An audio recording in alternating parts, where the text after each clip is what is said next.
Deputy driving safety, the technology the sheriff's office is using to track their deputies on the road, and why they say they're already seeing positive results.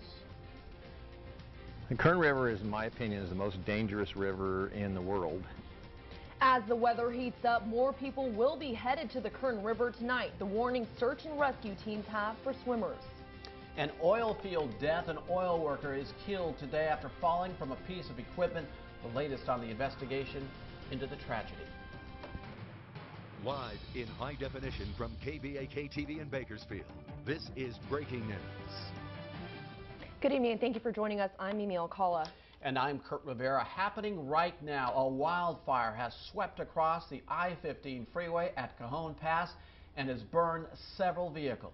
This is the main route to Las Vegas from San Diego and Los Angeles, and the fire is snarling traffic. The North Fire broke out along the side of the freeway, and as you can see on your screen there, scorched several cars, even a semi-truck on fire right now as this is happening live. Right now, no word if anyone was hurt, but officials say the fire has burned at least 2,000 acres and is moving fast. Just a bit ago, it was only at 50 acres, so this is quickly spreading. Again, it's on the Cajon Pass on the way to Vegas from San Diego and LA.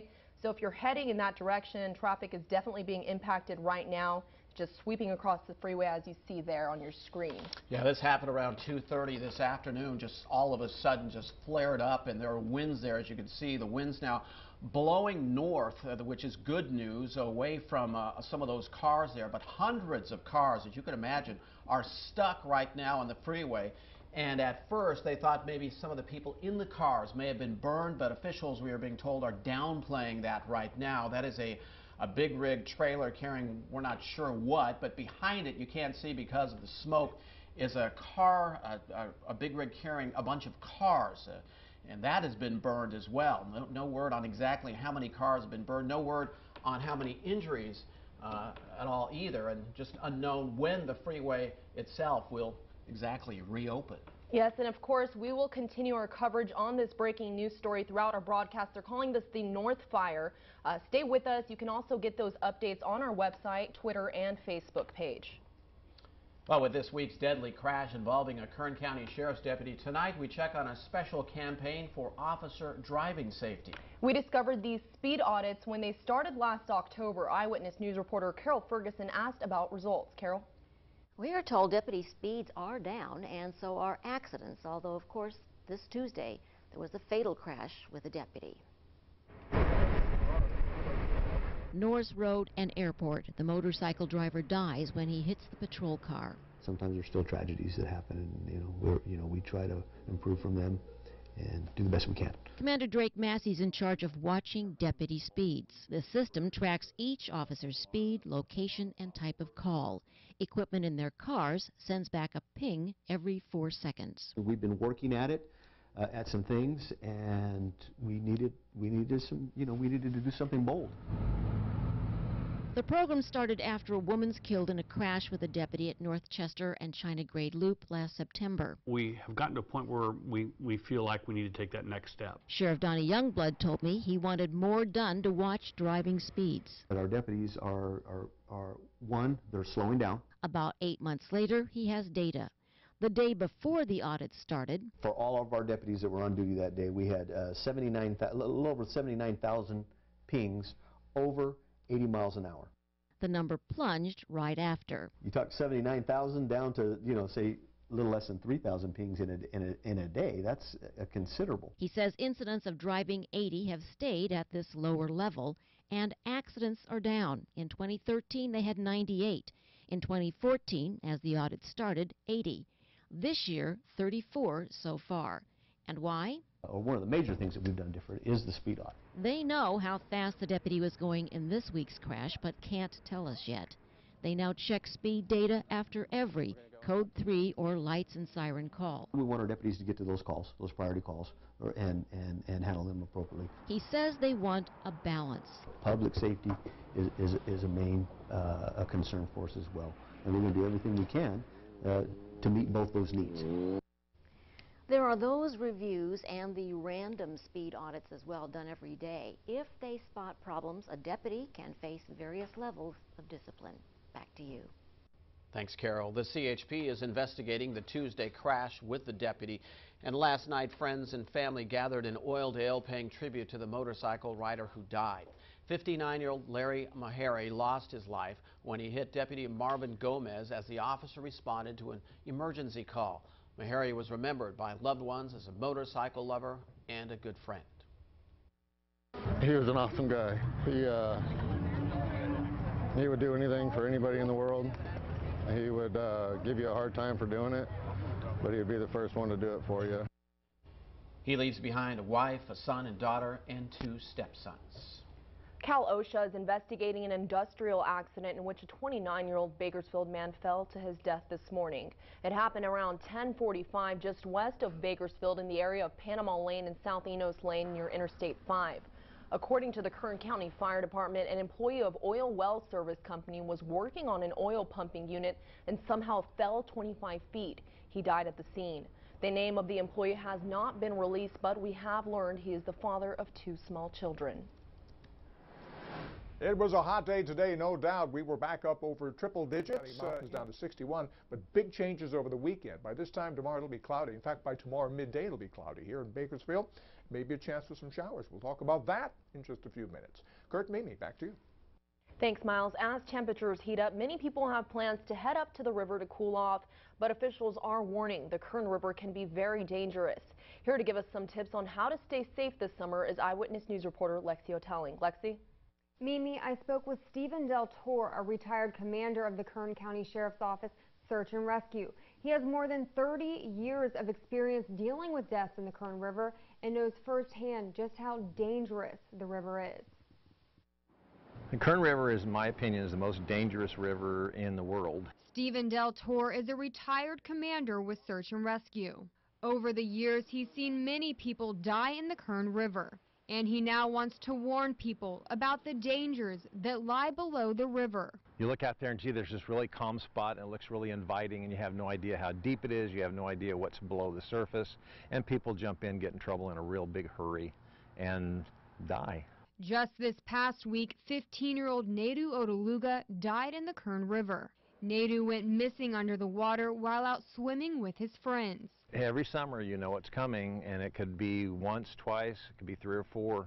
Del Tor calls the river deceptive. You look at the water on the surface, and it's very calm, but the water beneath it is churning because it's hitting rocks.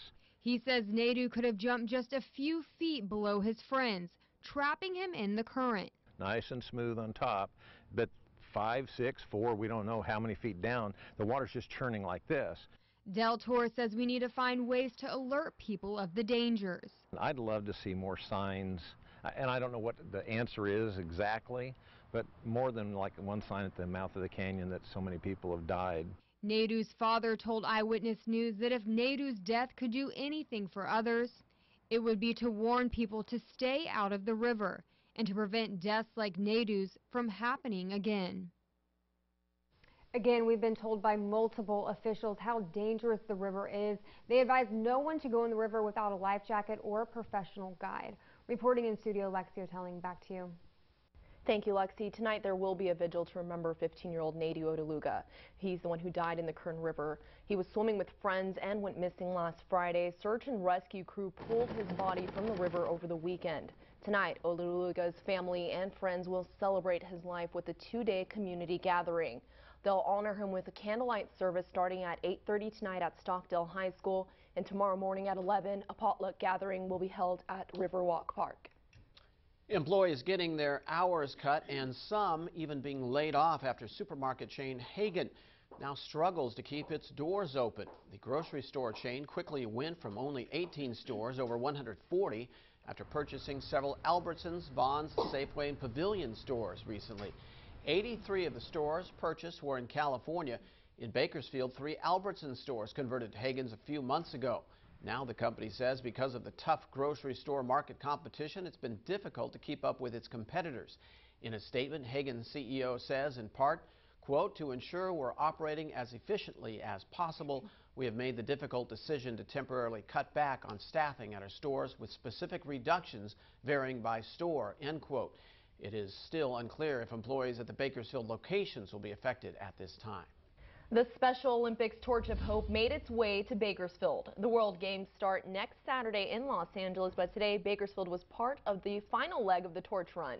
The runners made it down Truxton with the help of the Bakersfield police. Over 160 countries are competing with thousands of athletes and volunteers. A ceremony was held at the Liberty Bell. One previous Special Olympian from Kern County spoke about her experience. Now, I have been given a chance to help carry the Olympic torch. It's a great honor for me. It's wonderful that people from around the world can come together and make new friends and memories during these games. Thank you all for coming and cheering us on. Bakersfield is also hosting athletes from Jordan and Kenya. Over the last 30 years, law enforcement torch runs have raised $500 million for Special Olympics. And some good news if you live in McFarland. Today, ground has officially been broken on the building of a new park. The city broke ground on 12,000 acres of land for Discovery Park. Money for the new park came from the state. Discovery Park is on East Sherwood Avenue, just east of Highway 99. They'll build a soccer field, baseball diamond, walkway for runners, and a whole lot more. Construction nightmare. A major Bakersfield intersection shut down due to road work. How long it'll be closed and when the project will finally be complete. Veteran health care controversy. A new report released on veterans dying while waiting for care. Why the VA says even more problems could be coming. And terror attacks in America in the wake of the Chattanooga shooting. Worries about more lone wolf attacks are rising, while U.S. officials say these attacks are getting harder to stop. Sunny and hot right now, temperatures over 100 degrees, but we've got some big changes over the weekend. It's all coming from a tropical storm. Might bring some rain. Full forecast coming up. You're watching Eyewitness News at 5 on KBAK with Kurt Rivera, Courtney Bryant, Miles Musio, and Greg Kerr. This is Eyewitness News at 5. Welcome back. You're looking live at our continuing coverage of the North Fire. This is a wildfire that has swept across the I-15 freeway at Cajon Pass in San Bernardino County and has burned several vehicles. Now, as you can see, drops are being made trying to contain those flames, but this fire started around 2:30. You're looking at a live picture again of the Cajon Pass. It's near San Bernardino. And for those of you who aren't familiar with the area, this is the main route to Las Vegas from San Diego and Los Angeles. The fire has stopped traffic, as you can see there. It broke out along the side of the freeway and just swept through and scorched several cars, including that semi you see there. It's threatening homes now and closing the southbound lanes. Yeah, this is a pretty incredible scene. I don't think I've ever seen anything like this where you've had vehicles, this number of vehicles on fire, have been burned because of a wildfire. The wildfire broke out again around 2:30. And the winds out there, not unusual for this time of year, as our meteorologist Miles Musio has pointed out. The winds sustained around 30 miles per hour, gusting to around 40, and that is what fanned the flames into a frenzy and has burned, again, as Mimi pointed out, several vehicles, including this big rig, and behind that is a car hauler that has a number of vehicles on top of that as well that is also burned. Anyone hurt, we do not know right now. At first they were saying that there was a possibility that people might have been burned in their cars when the fire actually jumped the I-15 onto the other side. That's why you see it scorched on one side and scorched on the other, but officials later downplayed that, and they're not saying, though, for sure whether anyone was injured in this fire. But again, the I-15 Cajon Pass area shut down because of this wildfire. We will keep an eye on this fire for you and let you know more information as we get it. Now, your First Alert weather forecast with Miles Musio. Yeah, Kurt, absolutely a frightening situation. Looking at Dolores and what she may portend. Wow, that is pretty wild. We need that rain, so hopefully it comes. That's true. Thanks, Miles. And our next story for you tonight, a big intersection in southwest Bakersfield closed this weekend. Our reporter Tom Murphy is there now with the very latest for us tonight. Tom? Hey Kurt, I'm coming to you live from the concrete jungle that is the intersection of Gosford and Ming in southwest Bakersfield. If you've driven around Gosford for the last month or so, you know that there have been lane closures as there's been construction. If you take a look at the intersection right now as it is, you know, it's rush hour on a Friday and it's pretty slow for the most part. But take a look at down Gosford right now. I'm going to try to show you how backed up it is. It's pretty backed up, but it's not so backed up that it goes towards that next traffic light. But here's the thing, this intersection that's bad right now because of construction is going to get a whole lot worse this weekend. Aren't you lucky if you don't have to drive near Gosford and Ming this weekend? We're going to reconstruct the intersection. Construction crews will be working to repave the asphalt, so the intersection will be closed off until Monday. We wanted to stay away from the holiday weekends. We waited till after 4th of July. If you've driven around Gosford recently, you know construction has led to some delays. But Robert Voiles says work has been fast, and drivers actually haven't been furious. It's been going good. Everything's on schedule, and actually traffic impacts have been, and complaints have been very light.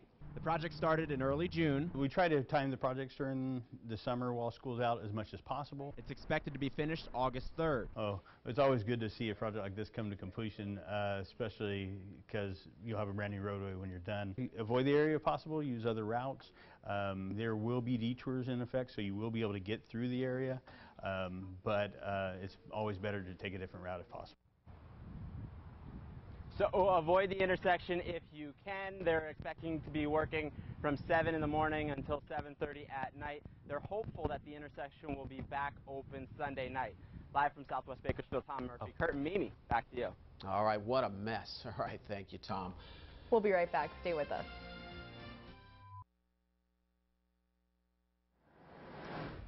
The Department of Veterans Affairs saying it cannot count how many veterans died while waiting to sign up for health care. It also says some VA hospitals may have to close if the agency can't get $2.5 billion. Arizona Senator and Navy veteran John McCain says the VA is a broken bureaucracy. The department acknowledges it has had problems, but says it has made significant progress in the past year to improve its health care system and service delivery and set the course for long-term reform. A Los Angeles judge has refused to lower bail from $10 million for former rap music mogul Suge Knight. The Death Row Records co-founder has pleaded not guilty to murder and attempted murder charges filed after he ran over 2 men with his pickup truck outside a Compton burger stand in January. The judge also rejected a request by Knight's attorneys to have him evaluated by a private doctor. Well, it's been 1 year since the death of 43-year-old Eric Garner. On that day, NYPD officers approached Garner on suspicion of selling single cigarettes from packs without tax stamps. After Garner told the police he was not selling cigarettes, the officers went to arrest him and put Garner in a chokehold. Monday, the city of New York paid Garner's family $5.9 million to settle a wrongful death lawsuit claim. No officers were indicted. Also, 1 year ago, a Malaysian Airlines flight shot down over eastern Ukraine. Today, people gathered in the Netherlands, Ukraine, and Australia to remember the 298 passengers and crew members who died. Today's ceremonies took place amid a continuing dispute over who was responsible for downing the plane, which was headed from Amsterdam to Malaysia. Greek firefighters battling their own blaze tonight. Large brush and forest fires in the outskirts of Athens and in the country's southern Peloponnese region. At least 3 villages and 2 summer camps have been evacuated.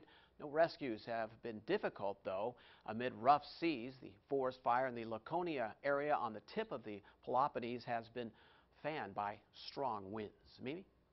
Thanks, Kurt. Planned Parenthood controversy, the undercover video that critics say proves the organization is selling body parts of aborted fetuses.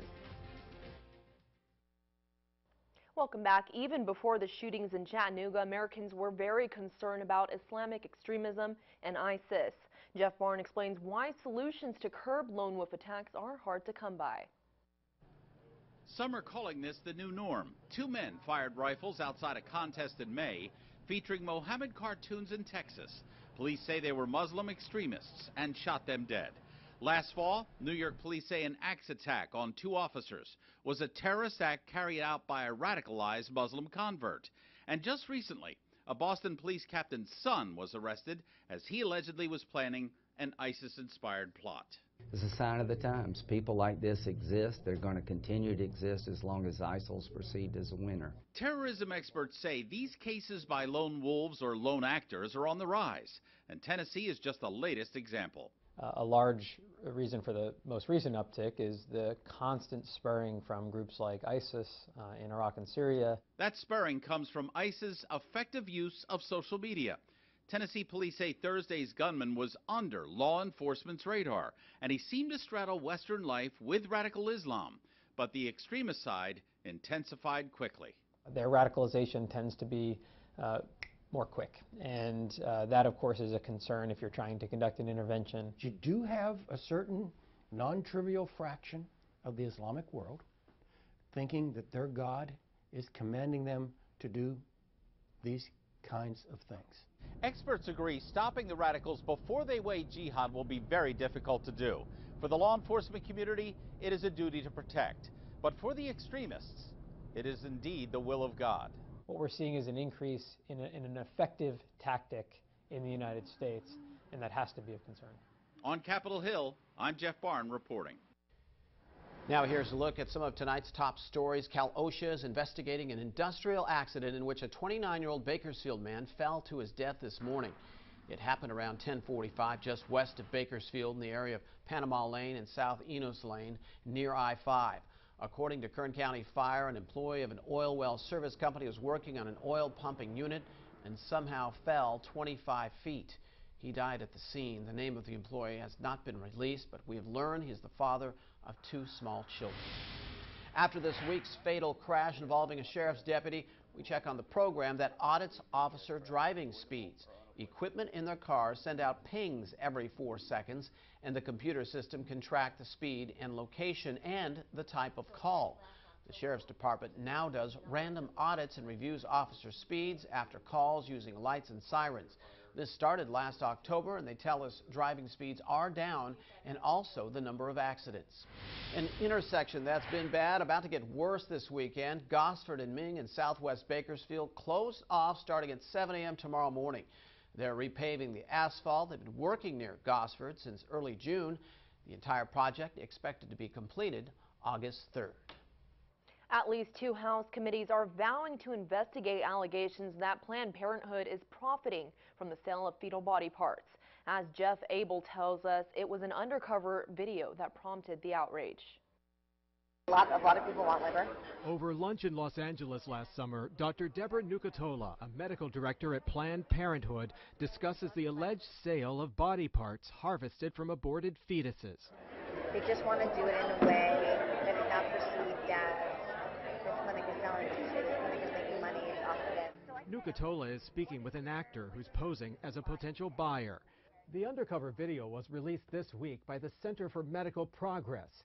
In it, the doctor is questioned about even performing custom-tailored abortions with the goal of harvesting specific organs. We've been very good at getting parts on liver because we know that, so I'm not going to crush that part. I'm going to basically crush below, I'm going to crush above, and then I'm going to see if I can get it out intact. There should be absolute moral outrage on the part of the citizenry of the United States that not only is this evil, but we, the taxpayers, are subsidizing it. Abortion opponents have long suspected the organization was selling body parts, but Planned Parenthood denies it, saying at several of our health centers, we help patients who want to donate tissue for scientific research with full appropriate consent from patients and under the highest ethical and legal standards. There is no financial benefit for tissue donation for either the patient or Planned Parenthood.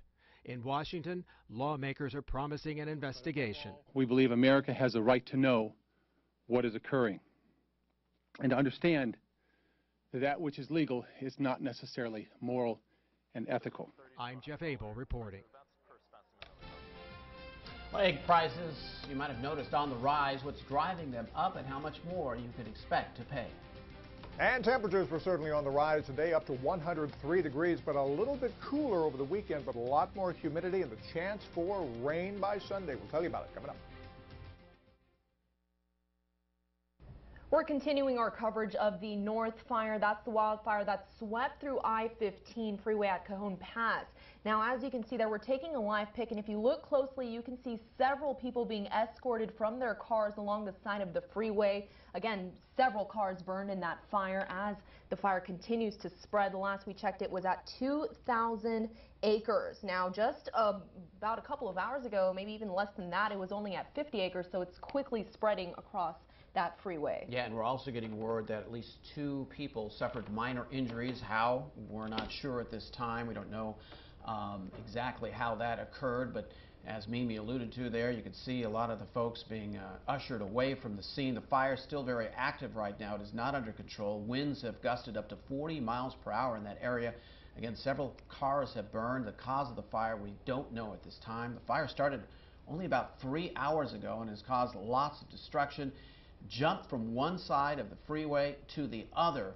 As you can see, the scorched landscape there. We'll continue to follow the North Fire for you and bring you more updates. You can follow it also on our website at bakersfieldnow.com, also on Twitter and on our Facebook page. Miles?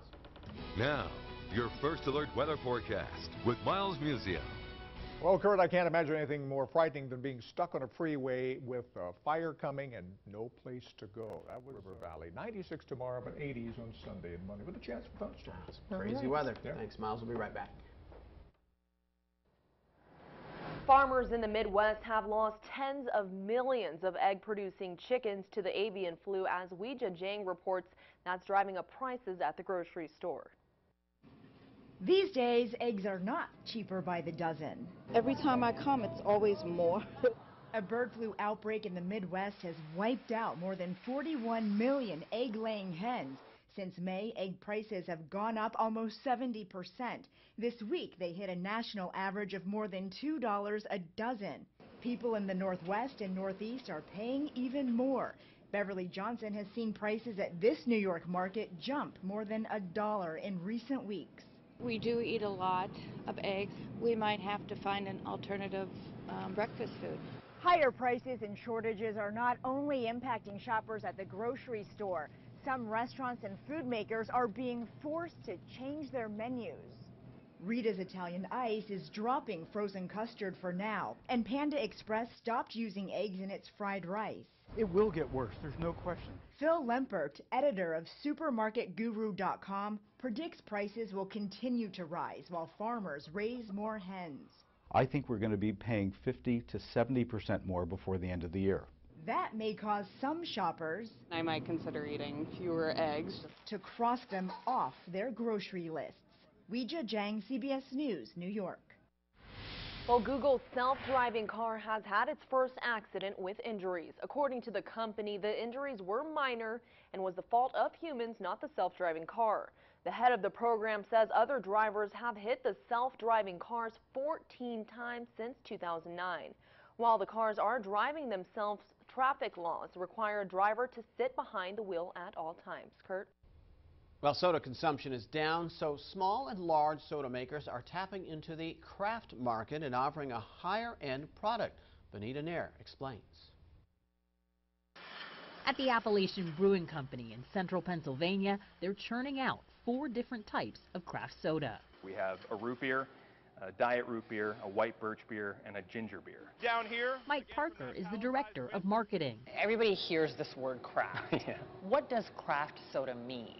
To us, craft just means higher quality ingredients, more attention to detail, and less processed. Less processed, but more profits. At least, that's the hope. Craft soda is trying to follow the path of craft beer, which today accounts for nearly 20% of total beer sales in the United States. So, naturally, craft soda has gotten the attention of the big boys, Pepsi in particular. Last September, the soft drink giant launched the limited release of Caleb's Cola. It's only sold in glass bottles with sugar instead of high fructose corn syrup. Introducing Mountain Dew Dew Shine. They've also created a craft version of Mountain Dew, noticeably missing that neon green color. Consumers demand more than ever great tasting products. But nutritionist Marion Nessel says great tasting doesn't mean it's better for you. Read the labels carefully. So you have to think of sodas, craft or not, as liquid candy. And there's the issue of price. It's always going to be a little bit higher price for a more premium product. But soda makers hope Americans are willing to pay more. Vanita Nair, CBS News, Mechanicsburg, Pennsylvania. We'll be right back. Stay with us. We're continuing coverage now of the North Fire. Officials with the San Bernardino National Forest now say the fire has grown to 3,500 acres. Just a little bit ago, it was only at 2,000 acres. We saw several people being evacuated from the cars, several cars charred on the side of that freeway. Now, the National Forest Service for San Bernardino is saying that 20 vehicles were destroyed, 10 were damaged. That's including a boat and a trailer hauling cars and numerous other vehicles. And as you can see, this fire is far from over right now. It continues to burn. It's been about 3.5 hours, and as Mimi mentioned, 3,500 acres plus now burning there. They've had helicopters dropping retardant and planes dropping water and retardant as well. But so far, this fire, a difficult one to battle. Winds gusting up to 40 miles per hour. Traffic at a standstill, and folks that have been in those cars there, hundreds of them, have been marched away from the flames there as the fire had jumped the freeway at one point to get to the other side. So again, we're talking about I-15 near Hesperia, the Cajon Pass, where a wildfire still out of control at this hour. We will continue to follow this fire for you and let you know exactly what's happening. You can also go to our website at bakersfieldnow.com, our Facebook page, and our Twitter as well. And we'll be right back. Now, Eyewitness News Sports with John Treach. Talking British Open and Mr. Spieth. See how he's doing today. Players, caddies, everybody. As darkness fell, so did a giant at the British Open. A cool scene. That is really neat. Yep. All right. Thanks, John. That does it for your Eyewitness News at 5. Your Eyewitness News at 6 starts right now.